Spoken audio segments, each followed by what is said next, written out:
দরিদ্র ঘোড়সাওয়ারি থেকে সেলুলয়েডের পর্দায় এক পলকে যেন বদলে গেছে পাড়াগাঁয়ের মেয়ে তাসমিনার জীবন।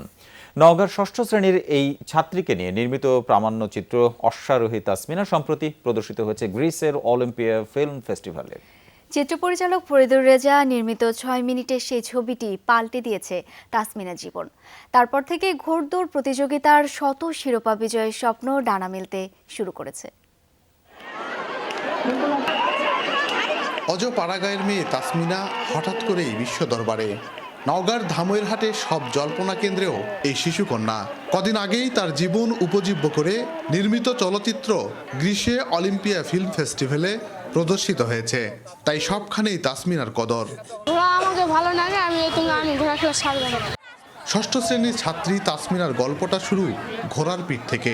শখের সওয়ারি হিসেবে ঘোড়দৌড়ে অংশ নিয়ে জিতেছে অসংখ্য পুরস্কার। আমি যখন ঘোড়া চলার পরে আমার যখন খেলা কিবা হয় আমি এখানে খেলাতে যাই, আমি পুরস্কার, আমি যদি ফার্স্ট হয় আমার একটা আশা আছে, আমি একটু পুলিশের চাকরি করব। অভাবের সংসারে তাসমিনাই বাবা মায়ের একমাত্র সম্পদ। সাহসী ও মেধাবী মেয়ের লেখাপড়া চালিয়ে নেওয়াই তাদের বড় চ্যালেঞ্জ।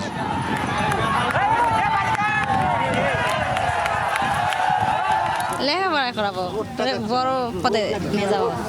হ্যাঁ, আল্লাহ যদি রাখে বড় পদে নিয়ে যাবেন। ওই যদি আরেকটু বড় হয়ে যায় তাহলে সেরকম আমাকে একটা যেভাবে হোক ব্যবস্থা করে আমাকে একটা বড় ঘোড়া কিনা লাগবে। ভবিষ্যতে এই মেয়েটি বাংলাদেশের একজন সর্বশ্রেষ্ঠ খেলোয়াড় হিসেবে আখ্যায়িত করা যাবে বা এনে একজন খুব নামি দামি একজন খেলোয়াড় হবে।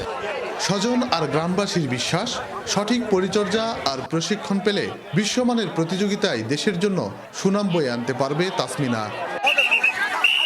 শফিক ছোটন, যমুনা নিউজ, নওগাঁ।